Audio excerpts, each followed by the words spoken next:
ಎಲ್ಲರಿಗೂ ಸ್ಪರ್ಧಾ ಅಡ್ಡ ತರಗತಿಗೆ ಸ್ವಾಗತ ಸುಸ್ವಾಗತ. ಇಂದು ನಾವು 10ನೇ ತರಗತಿಯ ಮೇಲ್ಮೈ ವಿಸ್ತೀರ್ಣಗಳು ಮತ್ತು ಘನಫಲಗಳು ಎಂಬ ಪಾಠವನ್ನು ಅಭ್ಯಸಿಸೋಣ. ಈ ಪಾಠದಲ್ಲಿ ಬರುವಂತಹ ಸಮಸ್ಯೆಗಳನ್ನು ಬಿಡಿಸೋಣ. ಈ ಸಮಸ್ಯೆ ಏನಿದೆ ಅಂದರೆ ಅಭ್ಯಾಸ 12.2ರಲ್ಲಿನ 1ನೇ ಸಮಸ್ಯೆ. ಈ ಹಿಂದಿನ ವಿಡಿಯೋದಲ್ಲಿ ನಾವು ಅಭ್ಯಾಸ 12.1ರಲ್ಲಿನ ವಿಡಿಯೋನು ಅಪ್ಲೋಡ್ ಮಾಡಿದ್ದೆವು, ಅದನ್ನು ನೀವು ನೋಡಿಕೊಳ್ಳಬಹುದು. ಇಂದು ನಾವು ಅಭ್ಯಾಸ 12.2ರಲ್ಲಿನ ಸಮಸ್ಯೆ 1ನೇ ಲೆಕ್ಕವನ್ನು ನೋಡೋಣ. ಪೈಯ ಬೆಲೆಯನ್ನು ನೀಡುವ ತನಕ ಪೈ ಬೆಲೆಯನ್ನು ತಕೊಂಡ್ರೆ 22/7 ತಕೊಂಡಾರ. ಈಗ 1ನೇ ಲೆಕ್ಕ. ಒಂದು ಘನದಲ್ಲಿ ಅರ್ಧಗೋಳದ ವೃತ್ತಾಕಾರದ ಮೇಲೆ ಸಂಪೂರ್ಣವಾಗಿ ಆವರಿಸುವಂತೆ ಶಂಕುವು ನಿಂತಿದೆ.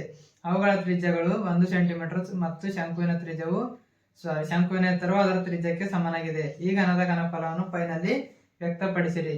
ಇಲ್ಲೊಂದು ಘನದಲ್ಲಿ ಅರ್ಧಗೋಳ ವೃತ್ತದ ಮೇಲೆ ಸಂಪೂರ್ಣ ಪಾದವನ್ನು ಇರಿಸುವಂತೆ ಒಂದು ಶಂಕು ನಿಂತದ. ಆ ಶಂಕುವಿನ ತ್ರಿಜ್ಯ ಎಷ್ಟದಂತ? ಈ ತ್ರಿಜ್ಯ 1 ಸೆಂಟಿಮೀಟರ್ ಅದಂತ. ಮತ್ತೆ ಎತ್ತರ ಅದರ ತ್ರಿಜ್ಯಕ್ಕೆ ಸಮನಾಗಿದೆ. ಎತ್ತರ ಅದರ ತ್ರಿಜ್ಯಕ್ಕೆ ಸಮನಾಗಿದೆ ಅಂದ್ರೆ ಎತ್ತರವೇ ಎಷ್ಟಿರ್ತದ? 1 ಸೆಂಟಿಮೀಟರ್ ಇರ್ತದ. ಹಾಗಾದ್ರೆ ಈ ಘನದ ಘನಫಲವನ್ನು ಪೈನಲ್ಲಿ ವ್ಯಕ್ತಪಡಿಸಿ ಅಂದಾರ. ಈ ಘನದ ಘನಫಲ ಪೈನಲ್ಲಿ ವ್ಯಕ್ತಪಡಿಸಿ ಅಂದಾರ. ಈಗ ಈ ಘನದ ಘನಫಲ ಕಂಡು ಹಿಡಿಬೇಕಂದ್ರೆ ಶಂಕುವಿನ ಘನಫಲ ಮತ್ತು ಅರ್ಧಗೋಳದ ಘನಫಲ ಎರಡು ಕಂಡು ಹಿಡಿದ್ರೆ ಈ ಘನದ ಘನಫಲ ಪೈನಲ್ಲಿ ವ್ಯಕ್ತಪಡಿಸಬಹುದು. ಈ ಶಂಕುವಿನ ಘನಫಲವನ್ನು ಕಂಡುಹಿಡಿಯುವ ಸೂತ್ರದಿಂದ 1/3 πr² ಹೆಚ್ಚದ ಪ್ಲಸ್ ಅರ್ಧಗೋಳದ ಘನಫಲ ಕಂಡುಹಿಡಿಯುವ ಸೂತ್ರ 2/3 πr² ಅದ. ಈಗ 1/3 ಹಂಗಂಗೆ πr². ಈಗ ಇವೆರಡರದಾಗ ಸಾಮಾನ್ಯ ನಾವು ನೋಡ್ರಿ. ಇವೆರಡರದಾಗ ಸಾಮಾನ್ಯ 1/3 ಇಲ್ಲಿ 2/3 ಅದ. 1/3 ಪೈ ಇಲ್ಲಿ ಬಿ ಪೈ ಅದ ಪೈ r² ಅದ ಬ್ರಾಕೆಟ್. ಇಲ್ಲಿ ಏನು ಉಳಿತು? h1 ಉಳಿತು ಪ್ಲಸ್ ಇಲ್ಲಿ 1/3 ಇಲ್ಲಿ ಏನು ಉಳಿತು? 2 ಉಳಿದು. ಯಾಕಂದ್ರೆ 1/3 ತಗೊಂಡಿದ್ದೇವೆ. ಇಲ್ಲಿ ಏನು ಉಳಿತು?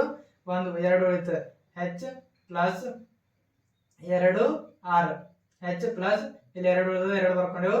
ಇಲ್ಲಿ ಒಂದು 6 ಇಲ್ಲ ಹಾಕಿದ್ರೆ ಸಲಿಂದ ಒಂದು 6 ಏನು ಉಳಿದ? 6 ಉಳಿದ ಸಲಿಂದ 2 6 ಉಳಿತು. ಈಗ 1/3 ಪೈ ಹಂಗೆ ಹಾಕೊಂಬರಿ. ಪೈನ ಬೆಲೆ ಪೈನಲ್ಲಿ ವ್ಯಕ್ತಪಡಿಸಿ ಅಂದ್ರೆ ಅಸಲಿ ಪೈ ಹಂಗೆ ಹಾಕೊಂಬರಿ. r². r ಅಂದ್ರೆ ತ್ರಿಜ್ಯ ಎಷ್ಟದಲ್ಲಿ? 1 ಹೋಲ್ ಸ್ಕ್ವೇರ್ ಬ್ರಾಕೆಟ್. ಹೈಟ್ ಎಷ್ಟದಲ್ಲಿ? 1 ಸೆಂಟಿಮೀಟರ್. 1 ಪ್ಲಸ್ 2 ಇಂಟು ತ್ರಿಜ್ಯ ಎಷ್ಟದಲ್ಲಿ? 1 ಇಂಟು 1. 1/3 ಪೈ ಹಂಗದಂಗೆ 1ರವರೆಗೇನು 1 ಬ್ರಾಕೆಟ್ 1 ಹಂಗೆ ಹಾಕೊಂಬರಿ ಪ್ಲಸ್ 2 ಅಂದ್ರೆ ಎಷ್ಟು? 2 ಬ್ರಾಕೆಟ್ ಕ್ಲೋಸ್. 1/3 ಪೈ ಹಂಗದಂಗೆ ಇಂಟು ಇದು 1 ಪ್ಲಸ್ 2 ಎಷ್ಟಿರ್ತವ? ಪೈ ಇಂಟು 1 ಎಷ್ಟು? ಪೈ ಆಯ್ತದ. ಇಂಟು 2 ಪ್ಲಸ್ 1 ಎಷ್ಟು? 3. ಈ 3 ಒಂದ್ಲೆ 3 ಏನು ಉಳಿತು? ಖಾಲಿ ಪೈ ಉಳಿತು. ಅದ್ರಲ್ಲಿ ಪೈ ಸೆಂಟಿಮೀಟರ್ ಕ್ಯೂಬ್ ಆಯ್ತು. ಈಗ ಎರಡನೇ ಲೆಕ್ಕ ನೋಡ್ರ. ಎರಡನೇ ಲೆಕ್ಕ ಏನಂದ್ರ ರಾಚೆಲ್ ಒಬ್ಬಳು ಇಂಜಿನಿಯರಿಂಗ್ ವಿದ್ಯಾರ್ಥಿನಿ. ಅಂದ್ರೆ ಇಲ್ಲಿ ರಾಚೆಲ್ ಒಬ್ಬ ಇಂಜಿನಿಯರಿಂಗ್ ವಿದ್ಯಾರ್ಥಿನಿ. ಅವಳು ತೆಳುವಾದ ಅಲ್ಯೂಮಿನಿಯಂ ಹಾಳೆಯಿಂದ ಸಿಲಿಂಡರ್ನ 2 ವೃತ್ತಪಾದಗಳಲ್ಲಿ ಶಂಕುವನ್ನು ಜೋಡಿಸಿ ಒಂದು ಮಾದರಿಯನ್ನು ತಯಾರು ಮಾಡಬೇಕಾಗಿದೆ. ಈ ಮಾದರಿಯ ವ್ಯಾಸ ಎಷ್ಟದಂತ? 3 ಸೆಂಟಿಮೀಟರ್ ಅದಂತ. ಅದರ ಒಟ್ಟಾರೆ ಉದ್ದ ಅಷ್ಟು ಉದ್ದ 12 ಸೆಂಟಿಮೀಟರ್ ಅದಂತ. ಶಂಕುವಿನ ಎತ್ತರ ಈ ಶಂಕುವುದು ಎತ್ತರ 2 ಸೆಂಟಿಮೀಟರ್ ಅದಂತ. ರೇಚಲ್ ಮಾಡಿದ ಆ ಮಾದರಿಯೊಳಗಿನ ಗಾಳಿಯ ಗಾತ್ರವನ್ನು ಕಂಡುಹಿಡಿಯಿರಿ. ಈ ಮಾದರಿದು ಗಾಳಿದ ಗಾತ್ರ ಕಂಡುಹಿಡಿದ. ಮಾದರಿಯ ಹೊರ ಮತ್ತು ಒಳ ಮೇಲ್ಮೈ ಅಳತೆಗಳು ಸರಿಸುಮಾರಾಗಿ ಒಂದೇ ಆಗಿದೆ ಎಂದು ಭಾವಿಸಿಕೊಳ್ಳಿ. ಇಲ್ಲಿ ರಾಚಳ ಒಬ್ಬ ಇಂಜಿನಿಯರಿಂಗ್ ವಿದ್ಯಾರ್ಥಿ ಅಂತ ಆಕೆ ಅಲ್ಯೂಮಿನಿಯಂ ಹಾಳೆಯಿಂದ ಸಿಲಿಂಡರ್ 2 ಪಾದಗಳಲ್ಲಿ ಈ ಸಿಲಿಂಡರ್ 2 ಪಾದಗಳಲ್ಲಿ ಶಂಕುವನ್ನು ಜೋಡಿಸಿದ. ಇದ್ರ ಒಟ್ಟಾರೆ ಹೈಟ್ ಎಷ್ಟದಂತ? 12 ಸೆಂಟಿಮೀಟರ್ ಅದಂತ. ಶಂಕುವಿನ ಎತ್ತರ ಎಷ್ಟದಂತ? ಈ ಶಂಕುವಿನ ಎತ್ತರಗಳು 2 ಸೆಂಟಿಮೀಟರ್ ಅದಂತ. ಹಾಗಾದ್ರೆ ಈಗ ಈ ಮಾದರಿಯೊಳಗಿನ ಗಾಳಿಯ ಗಾತ್ರವನ್ನು ಈ ಮಾದರಿಯೊಳಗಿನ ಒಳಗಿನ ಗಾಳಿಯ ಗಾತ್ರ ಕಂಡುಹಿಡಿದ. ಮಾದರಿಯ ಹೊರ ಹಾಗೂ ಒಳ ಮೇಲ್ಮೈ ಅಳತೆಗಳು ಸರಿಸುಮಾರಾಗಿ ಒಂದೆಂದು ಭಾವಿಸಿಕೊಳ್ಳಿ ಅಂತ ಕೇಳ್ಯಾರ. ಈಗ ಆ ಸಮಸ್ಯೆ ಪ್ರಕಾರ ಒಂದು ಚಿತ್ರ ಎಳೆದುಕೊಂಡಿದ್ದೇವೆ. ಇದ್ರ ಒಟ್ಟು ಹೈಟ್ ಎಷ್ಟದಂತ? 12 ಸೆಂಟಿಮೀಟರ್ ಅದಂತ. ಶಂಕು ಹೈಟ್ 2 ಸೆಂಟಿಮೀಟರ್ ಅದಂತ. ಈ ಶಂಕು ಹೈಟ್ 2 ಸೆಂಟಿಮೀಟರ್ ಇದ್ರೆ ಈಗ ಇಲ್ಲಿ ಸಿಲಿಂಡರ್ ಹೈಟ್ ಎಷ್ಟಿರ್ತದೆ? 8 ಸೆಂಟಿಮೀಟರ್ ಇರ್ತದೆ. ಈಗ 12 4 ಎಷ್ಟು? 8. ಅಸಲಿಂದ ಸಿಲಿಂಡರ್ ಹೈಟ್ ಎಷ್ಟಿರ್ತದ? 8 ಸೆಂಟಿಮೀಟರ್ ಇರ್ತದೆ. ಈಗ ಮಾದರಿ ವ್ಯಾಸ ಎಷ್ಟದಂತ? 3 ಸೆಂಟಿಮೀಟರ್ ಅದಂತ. ಈಗ ತ್ರಿಜ್ಯ ಕಂಡು ಹಿಡಿಬೇಕಾದ್ರೆ ವ್ಯಾಸದ ಏನಿರ್ತದ? ಅರ್ಧ ಏನಿರ್ತದ? ತ್ರಿಜ್ಯ ಇರ್ತದ. ಅದ್ರಲ್ಲಿ ಸಿಲಿಂಡರ್ ಮತ್ತು ಶಂಕುವಿನ ತ್ರಿಜ್ಯ ಎಷ್ಟಿರ್ತದ? 1.5 ಸೆಂಟಿಮೀಟರ್. 3ಕ್ಕೂ 2 ಭಾಗ ಮಾಡ್ಬೇಕು. ಆಗೇನು ತ್ರಿಜ್ಯ ಬರ್ತದ. ತ್ರಿಜ್ಯ ಎಷ್ಟದ? 1.5 ಸೆಂಟಿಮೀಟರ್ ಅದ. ಈಗ ಶಂಕುದ ಹೈಟ್ ಎಷ್ಟದ 2 ಸೆಂಟಿಮೀಟರ್ ಅದ. ಸಿಲಿಂಡರ್ನ ಎತ್ತರ ಎಷ್ಟದ 8 ಸೆಂಟಿಮೀಟರ್ ಅದ. ಈಗ ಮಾದರಿಯಲ್ಲಿರುವ ಗಾಳಿಯ ಗಾತ್ರವನ್ನು ಕಂಡುಹಿಡಿಯಬೇಕಾದ್ರೆ ನಾವು ಸಿಲಿಂಡರ್ನ ಘನಫಲ ಮತ್ತು ಈ ಎರಡು ಶಂಕುವಿನ ಘನಫಲವನ್ನು ಕಂಡುಹಿಡಿದಾಗ ನಾವು ಮಾದರಿಯಲ್ಲಿರುವ ಗಾಳಿಯ ಗಾತ್ರವನ್ನು ಕಂಡುಹಿಡಿಯಬಹುದು. ಈಗ ಸಿಲಿಂಡರ್ನ ಘನಫಲದ ಸೂತ್ರದಿಂದ πr² ಹೆಚ್ಚದ ಪ್ಲಸ್ ಈಗ ಇಲ್ಲಿ 2 ಘನಫಲ ಎರಡು ಬರ್ಕೊಂಡಿದ್ದೇವೆ. 2 ಇಂಟು ಇದು ಶಂಕುವಿನ ಘನಫಲ ಕಂಡುಹಿಡಿಯೋ ಸೂತ್ರ 1/3 πr² h1. ಇಲ್ಲ h1 h2 ಅಂತ ತಗೊಂಡಿದ್ದೇವೆ. ಯಾಕೆ ಇದ್ರ ಹೈಟ್ 8 ಅದ, ಇದ್ರ ಹೈಟ್ 2 ಅದ. ಅಸಲ h1 h2 ಅಂತ ತಗೊಂಡಿದ್ದೆವು. ಇವೆರಡದ ಕಾಮನ್ ಏನೋ ನೋಡ್ಬೇಕು. πr² ಇಲ್ಲಿ πr² ಹೊರಗ್ತದೆ. ಈಗ ಉಳಿತು ಒಂದು h2 ಉಳಿತು ಪ್ಲಸ್ ಇಲ್ಲಿ 2 ಭಾಗಿಲೆ 3 ಇಲ್ಲಿ h1 ಉಳಿತು h1. ಈ ಪೈನ ಬೆಲೆ ಎಷ್ಟು 22/7 ಇಂಟು r² ಅಂದ್ರೆ ತ್ರಿಜ್ಯದ ಬೆಲೆಯಿಂದ 1.5 ಅದ. 1.5 ಇಂಟು 1.5 ಬ್ರಾಕೆಟ್ ಹೈಟ್ ಎಷ್ಟು ಎಷ್ಟದಲ್ಲಿ ಅಂದ್ರೆ ಸಿಲಿಂಡರ್ದ ಹೈಟ್ ಎಷ್ಟದಲ್ಲಿ 8 ಅದ ಪ್ಲಸ್ 2/3 ಇಂಟು h1 ಎಷ್ಟದ 2 ಅದ ಬ್ರಾಕೆಟ್ ಕ್ಲೋಸ್.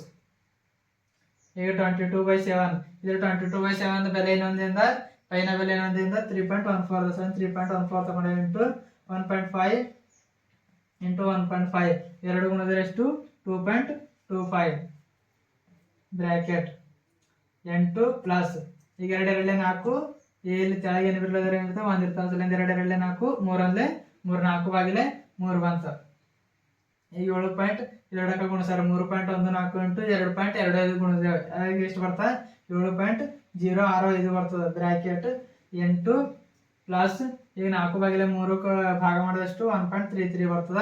ಈಗ 7.065 ಇಂಟು 8 ಪ್ಲಸ್ 1.33 ಕೂಡಿದ್ರೆ ಎಷ್ಟು ಬರ್ತದೆ 9.33 ಬರ್ತದ. ಇವೆರಡಕ್ಕ 7.605 ಇಂಟು 9.3 ಇವೆರಡರ ಗುಣಲಬ್ಧ ಎಷ್ಟು ಬರ್ತದೆ 65.93 ಸೆಂಟಿಮೀಟರ್ ಕ್ಯೂಬ್. ಹಾಗಾದರೆ ಮಾದರಿಯಲ್ಲಿರುವ ಗಾಳಿಯ ಗಾತ್ರ ಎಷ್ಟು 65.93 ಸೆಂಟಿಮೀಟರ್ ಕ್ಯೂಬ್. ಈಗ ನಾವು ಮೂರನೇ ಲೆಕ್ಕ ಮಾಡೋಣ. ಒಂದು ಗುಲಾಬ್ ಜಾಮೂನ್ನಲ್ಲಿ ಅದರ ಘನಫಲದ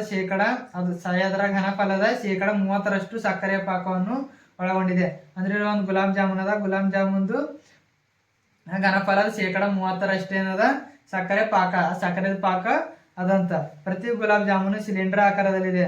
ಅಂದ್ರೆ ಎಲ್ಲಾ ಗುಲಾಬ್ ಜಾಮೂನ್ಗಳು ಹೆಂಗಂತ ಸಿಲಿಂಡರ್ ಆಕಾರದಾಗ ಅದಂತ. ಅದರ 2 ಅಂತ್ಯ ಭಾಗದಲ್ಲಿ ಅರ್ಧಗೋಳಗಳಿವೆ. ಸಿಲಿಂಡರ್ ಆಕಾರದಲ್ಲಿದ್ದು ಅದರದ 2 ಅಂತ್ಯ ಅಂದ್ರೆ ಇದ್ರ ಕೊನೆಗೆ ಮತ್ತು ಇದ್ರ ಕೊನೆಗೆ ಅವೇನವ ಅರ್ಧಗೋಳದಲ್ಲವಂತ. ಗುಲಾಬ್ ಜಾಮೂನ್ ಒಟ್ಟಾರೆ ಉದ್ದ ಈ ಗುಲಾಬ್ ಜಾಮೂನ್ ಒಟ್ಟಾರೆ ಉದ್ದ ಎಷ್ಟದಂತ 5 ಸೆಂಟಿಮೀಟರ್ ಅಂತ.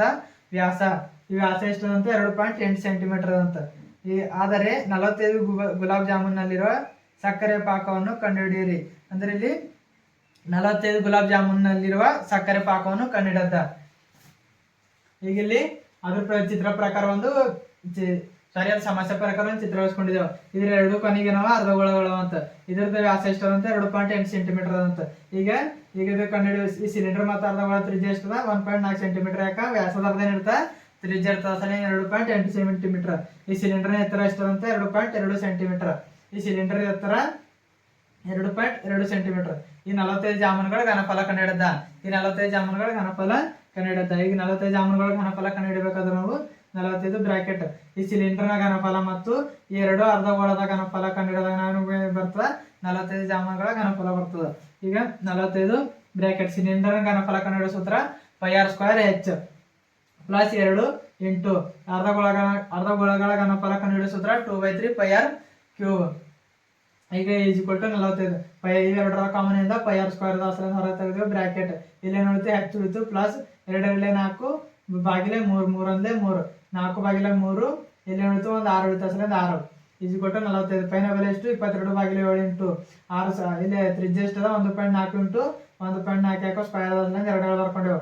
ಹೈಟ್ ಎಷ್ಟದಲ್ಲಿ 2.2 ಪ್ಲಸ್ 4/3 ಇಂಟು ತ್ರಿಜ್ಯ ಎಷ್ಟದ 1.4. ಈಗ 45 ಈಜ್ಕೊಟ್ಟು 7 7 14 ಪಾಯಿಂಟ್ ಇದ್ದೇನು ಕಡೆ 0.0 ಈ 0.21 ಇಂಟು 1.4 ಬ್ರಾಕೆಟ್ 2.2 ಪ್ಲಸ್ ಈಗ 4/3 ಇಂಟು 1.4 ಗುಣಿದ್ರೆ ಎಷ್ಟು ಬರ್ತಾ 5.6 ಭಾಗಿಲೆ 3 4 ಇಂಟು 1 4 5.6 ಭಾಗಿಲೆ 3 ಬರ್ತದೆ.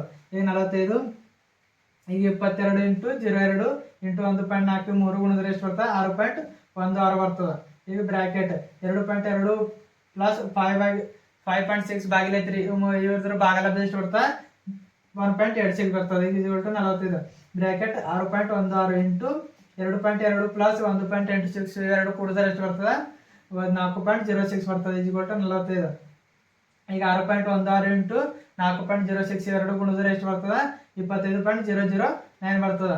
ಈಗ 45 ಈಗ 45 ಜಾಮನಗಳ ಘನಫಲ ಕಂಡಿಡ್ದ. ಈಗ ಒಂದ್ರ ಘನಫಲ ಎಷ್ಟು ಬಂತು 25.009 ಬಂತು. ಈಗ 45 ಈಗ ಒಂದಕ್ಕೆ 45 ಗುಣಿಸ್ಬೇಕು. ಆಗ ಎಷ್ಟು ಬರ್ತದೆ ಈ 45 ಜಾಮನಗಳ ಘನಫಲ ಬರ್ತದೆ. ಈ 45 ಇಂಟು 25.009 ಇವೆರಡು ಗುಣಿಸಿದ್ರು 1125.43 ಸೆಂಟಿಮೀಟರ್ ಕ್ಯೂಬ್. ಅಂದ್ರೆ ಇಲ್ಲಿ 45 ಜಾಮನಗಳ ಘನಫಲ ಎಷ್ಟು ಬರ್ತದೆ 1125.43 ಸೆಂಟಿಮೀಟರ್ ಕ್ಯೂಬ್ ಬರ್ತದೆ.